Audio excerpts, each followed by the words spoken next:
7h, 10h sur Radio Courtoisie, suivez la ligne droite. Pourquoi philosopher alors qu'on peut chanter, écrivait Georges Brassens. Le ciment d'un peuple, ce ne sont pas les analyses, les sondages, les études et les discours, non. Le ciment d'un peuple, c'est son histoire commune, sa langue, ses traditions, sa culture, et des choses que l'on retrouve effectivement dans le chant. Alors à l'heure où la société se fracture, peut-être devrions-nous laisser de côté les analyses quelques instants et tenter de chanter. Le chant, un outil oublié mais puissant pour fédérer un peuple, c'est ce que nous allons tenter de déterminer aujourd'hui avec Thierry de Cruzy, contributeur de Polémia, qui a travaillé sur le rôle de la musique dans la société. Il a également publié Les Chants des traditions aux éditions de l'Ancre et Démondialiser la musique aux éditions de la Nouvelle Librairie. Et puis en mars 2021, il a réalisé le hors-série du quotidien Présent, Musique, combat identitaire. Il publiera prochainement chez Synthèse Nationale un livre sur l'histoire des brigandes.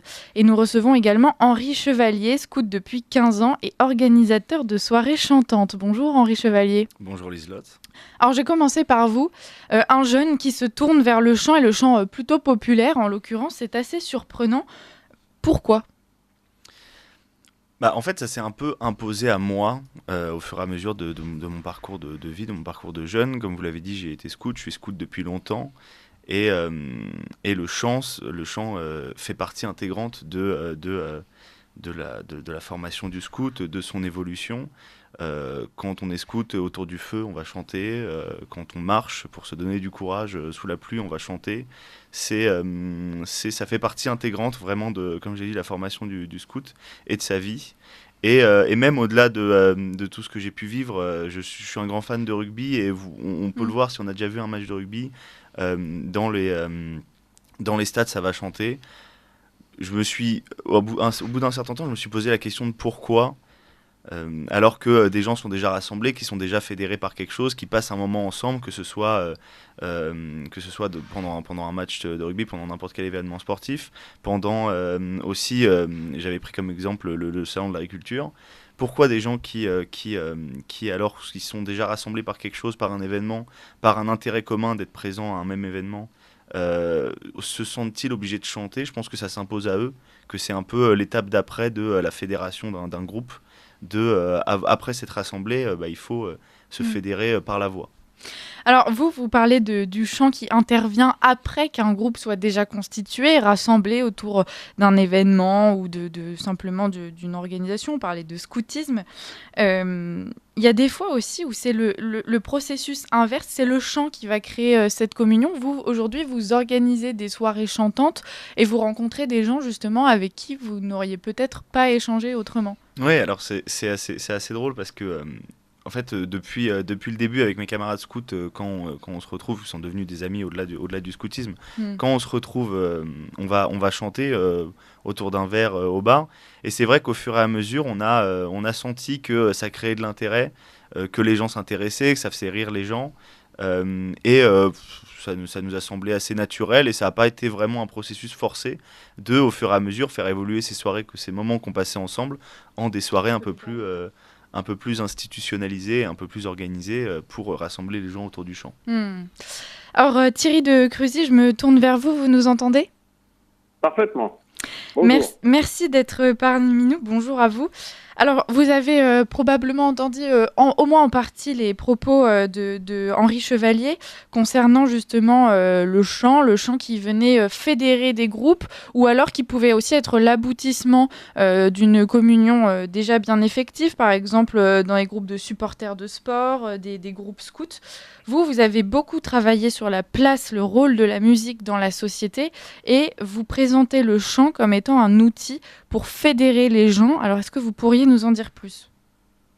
Parfaitement, le chant est un outil d'harmonisation. Le principal outil d'harmonisation de nos sociétés, le meilleur exemple, c'est le grégorien, le plus ancien répertoire vivant de notre civilisation, à l'origine de la seule écriture musicale de l'humanité. Donc on voit bien l'importance du chant, qui est un outil très simple, à la portée de tout le monde, sauf ceux qui sont des congénitalement impossibles de chanter, mais c'est assez rare. Et le chant permet d'harmoniser les individus parce que on est obligé de choisir un chant, ensuite de choisir la bonne la bonne hauteur pour pouvoir le chanter, pour que tous les participants puissent le chanter. Et en chantant, on crée des sons qui harmonisent les psychismes des participants. C'est très important. C'est cet outil psychique qu'on perçoit pas, quoi, parce que c'est naturel, qui crée cette harmonisation fondamentale et essentielle à la vie de nos sociétés. Tellement essentielle qu'on n'en parle jamais, quoi. Ouais. Je vais revenir vers vous dans un instant, Thierry de Cruzy et Henri Chevalier. Tout de suite, il est 8h. On fait une petite pause pour le bulletin d'actualité avec Danaya Le Guevel. Ligne droite. Très haut, il y a une place pour nos idées. Vue de haut. C'est pas la vue de haut, c'est la table ronde, mais c'est pas grave, on y va quand même. C'est une table de haut, c'est un nouveau concept, Exactement. je vous en parlerai plus tard. Alors Henri Chevalier, je me tourne vers vous pour reprendre cet entretien. Vous entendiez Thierry de Cruzy qui vous expliquait que les sons harmonisent les psychismes, et vous justement lorsque vous chantez avec ces amis que vous réunissez autour d'un apéro ou bien avec vos camarades scouts, est-ce que vous ressentez presque physiquement justement cette communion entre les esprits et les corps finalement ? Ah, bien sûr, c'est quelque chose qui se manifeste particulièrement chez les scouts parce que le corps est éprouvé physiquement pendant un événement scout. On va marcher dans la nature, qu'il fasse froid, qu'il pleuve. Et c'est vrai que moi, je disais souvent aux enfants que j'encadrais que chanter pour vous réchauffer, c'était une façon de parler, mais c'est quelque chose qui se ressent. Concrètement, la fédération par le chant, le fait qu'on utilise nos cordes vocales, qu'on utilise notre souffle, qu'on cale notre souffle sur le même rythme pour pouvoir chanter le même chant ensemble, va affecter le corps. Bien sûr. Thierry de Cruzy, je me retourne vers vous maintenant. Sans avoir fait de recherche particulière, je note quand même une évolution du chant au fil du temps. Autrefois, nous chantions. Aujourd'hui, nous nous contentons plutôt d'écouter. Alors, comment est-ce que vous expliquez cette évolution ? C'est très simple. La rupture, la révolution, la transformation fondamentale et dramatique, c'est la technologie qui a apporté la radio et l'enregistrement. Aujourd'hui, quand on regarde bien, auparavant, tout le monde chantait. On chantait dans tous les métiers. Il y avait des répertoires pour tous les métiers. On entendait des chansons tous les jours. On ne pouvait entendre de la musique vivante que parce qu'on la produisait ou en allant au concert, mais la majorité de la population n'avait pas les moyens, donc il y avait beaucoup de chanteurs de rue. Et aujourd'hui, avec l'enregistrement, on peut écouter des choses magnifiques, des enregistrements par les meilleurs interprètes de très grande qualité, mais j'appelle ça de la musique morte, dans le sens que cette musique, elle est écoutée par les oreilles et elle n'a plus cet effet psychique, parce que ça ne passe uniquement par les oreilles, ça passe plus par le corps, et on n'est plus producteur de son, on est consommateur. C'est un peu, je dirais, de l'onanisme culturel, si le terme même est un peu exagéré, mais pas tant que ça finalement. Et on ne produit plus, et c'est ça qui est dramatique. C'est ça la vraie rupture, à mon avis, dans la société. Vous avez utilisé le mot consommateur. Est-ce que le problème, ce ne serait pas justement que d'une certaine forme d'art, on soit passé justement à simplement un commerce ? Aujourd'hui, l'industrie musicale, ça représente 28,6 milliards de dollars en 2023, par exemple. Alors, vous avez bien soulevé le terme et la complexité et en plus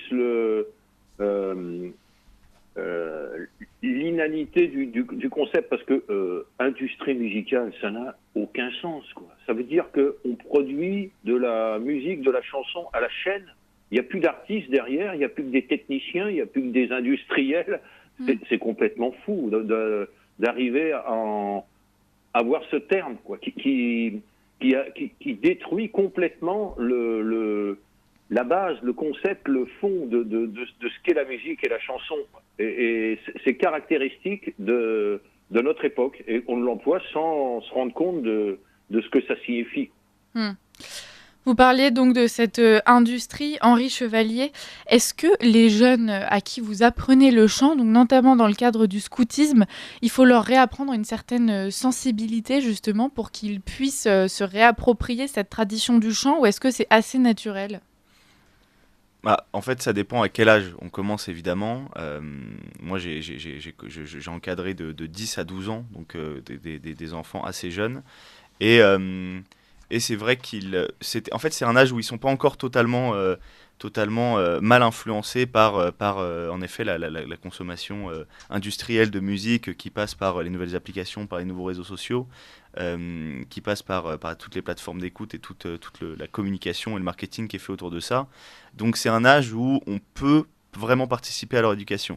Donc ça vient assez naturellement et c'est assez simple. Maintenant, je le vois dans des enfants qui sont maintenant que je suis plus j'ai évolué mon rôle d'encadrement et je vais peut-être être plus amené à être en contact avec des enfants qui sont dans les premiers âges de l'adolescence et même dans une adolescence avancée.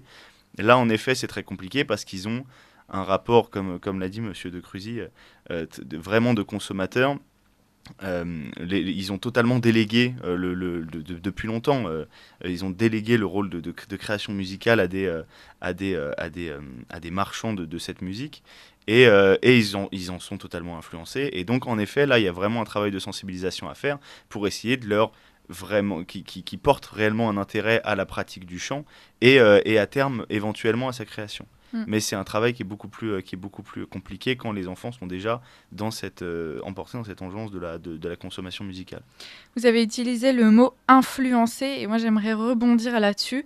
Le thème de notre émission, c'est la façon dont le chant peut fédérer les gens. On commence à en avoir une idée assez claire. À l'inverse, Thierry de Cruzy, le chant, ça peut aussi être un agent d'influence dans des directions qu'on ne souhaite pas forcément, en tout cas sur Radio Courtoisie.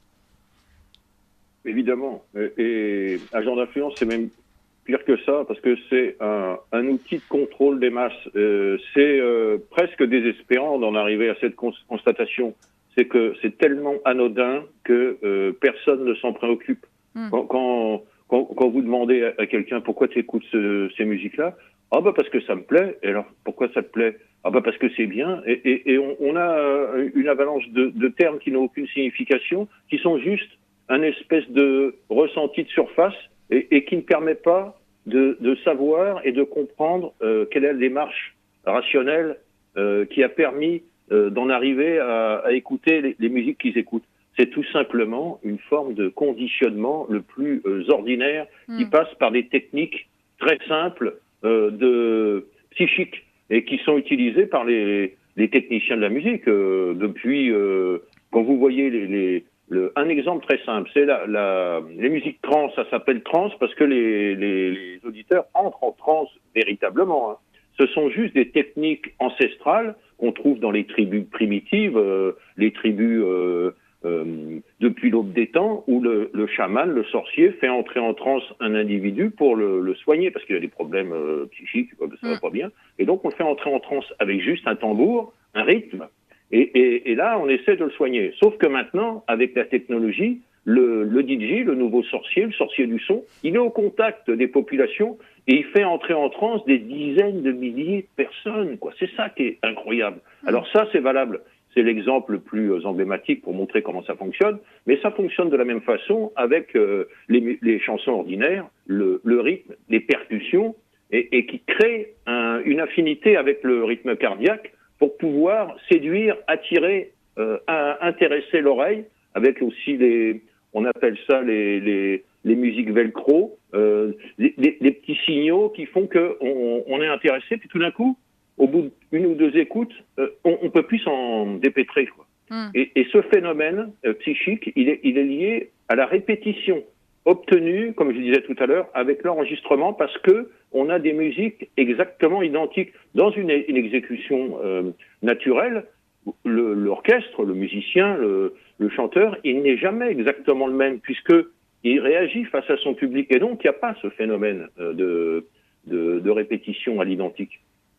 Ça, c'est la technologie qui le permet et qui permet de faire de la chanson et de la musique un outil de contrôle des masses.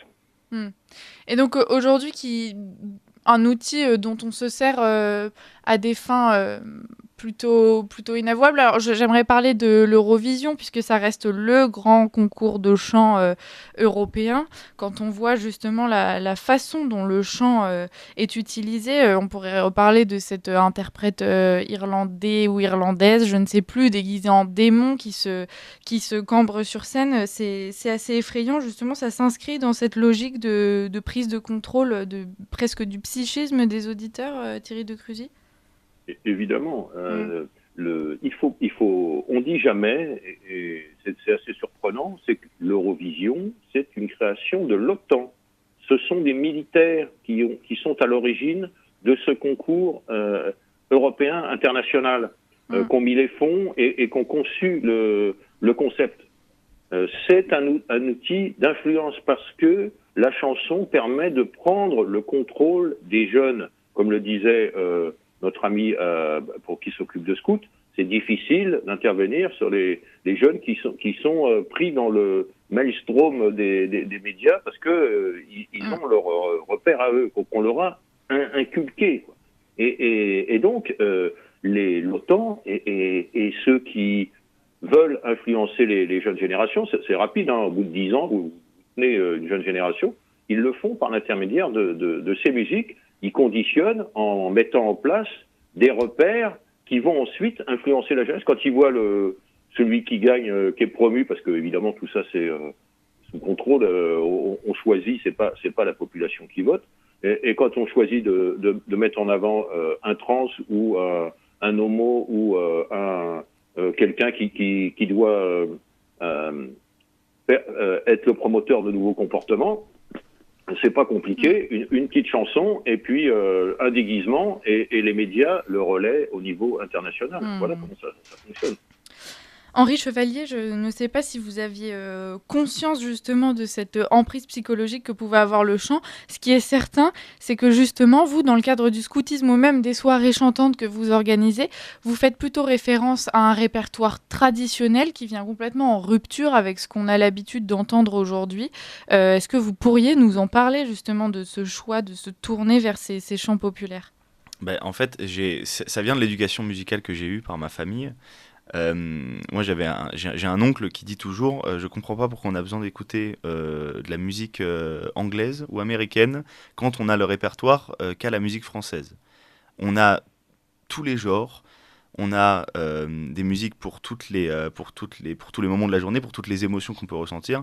On a un répertoire qui est extrêmement riche et on le met totalement de côté pour mettre en avant une musique qui, comme l'a dit M. Decruzy, a un message politique, a un objectif politique qui est géré par une industrie, donc qui a des objectifs de rentabilité, et donc qui va avoir une logique de marché, et par cela qui va totalement se désenchanter, qui ne va plus avoir aucune valeur, on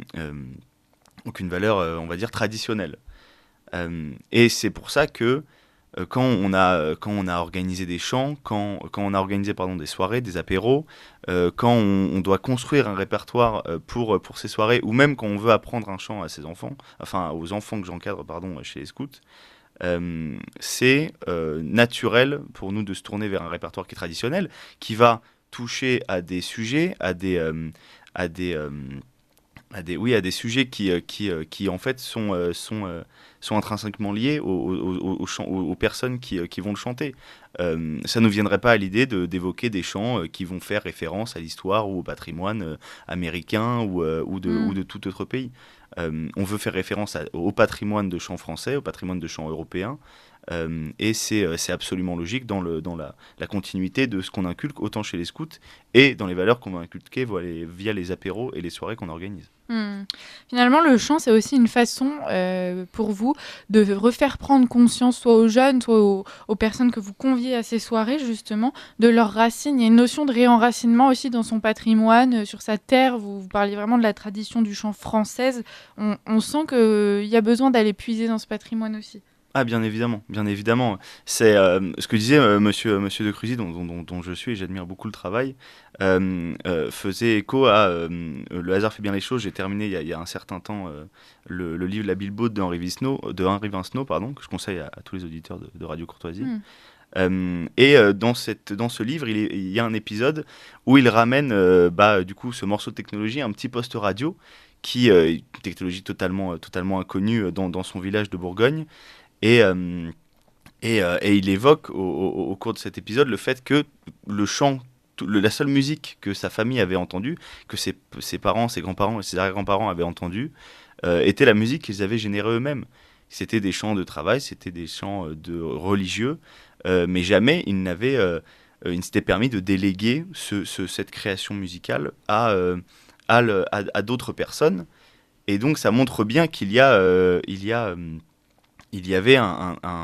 même sans le savoir, un rôle traditionnel et une attache particulièrement traditionnelle, particulièrement presque identitaire, du chant dans ces populations, en fonction des régions. C'était pas les mêmes chants. Et on le voit bien, on organise des apéros tout autour de la France, et c'est pas les mêmes chants qui vont résonner auprès des personnes, c'est pas les mêmes chants qui vont être demandés, qui vont être évoqués.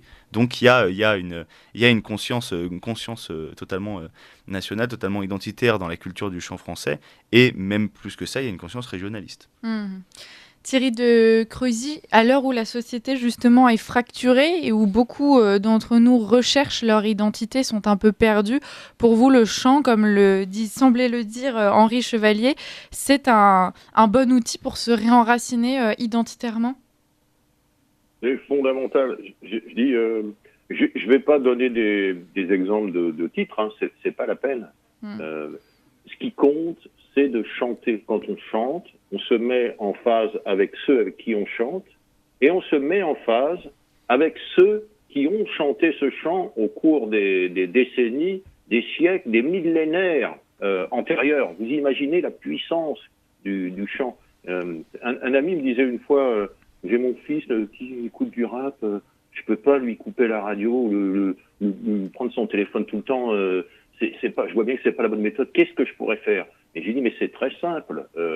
Quand vous êtes en famille, vous êtes pour une occasion, un repas, un anniversaire, quand vous à la fin de l'anniversaire, chantez à table, choisissez un chant. Quand vous êtes en voiture, un long déplacement pour la campagne, pour aller voir la famille, chantez en voiture. Et là, vous créez des harmonies familiale, collective, à partir du répertoire. Je ne donne pas de titre, hein. Il suffit d'aller plonger dans quelques carnets, enregistrements d'amis. Et là, vous avez des exemples qui permettent de vous reconnecter avec la mémoire collective de nos communautés. Voilà, c'est ça qui est faire un petit effort simple et qui permet de se remettre en phase avec nos communautés. Voilà. Nos communautés qui correspondent à nos familles, à nos régions, notre histoire.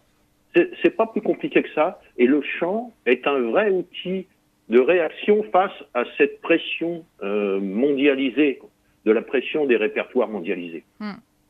Écoutez, cet entretien va toucher à sa fin, mais si j'avais un bon conseil aux jeunes qui nous écoutent et qui n'ont pas encore été n'ont pas encore eu la chance de pouvoir chanter ce répertoire traditionnel et rencontrer des gens avec qui le chanter surtout, je vous invite à appeler la radio. On pourra vous rediriger notamment vers Monsieur Henri Chevalier qui aura certainement des solutions à vous proposer. Merci beaucoup à tous les deux d'avoir été parmi nous. Thierry de Cruzy, je rappelle que vous êtes contributeur de Polémia et du mensuel Politique Magazine. Vous avez travaillé sur le rôle de la musique dans la société et vous avez publié de nombreux ouvrages, notamment Le chant des traditions, Démondialiser la musique. Et puis en mars 2021, vous avez réalisé le hors-série du quotidien Présent, Musique, combat identitaire. Merci à vous aussi, Henri Chevalier, d'avoir été parmi nous. Vous êtes scout depuis 15 ans et organisateur de soirées chantantes. À tous les deux, à très bientôt et on espère autour d'un chant, d'un apéro avec grand plaisir.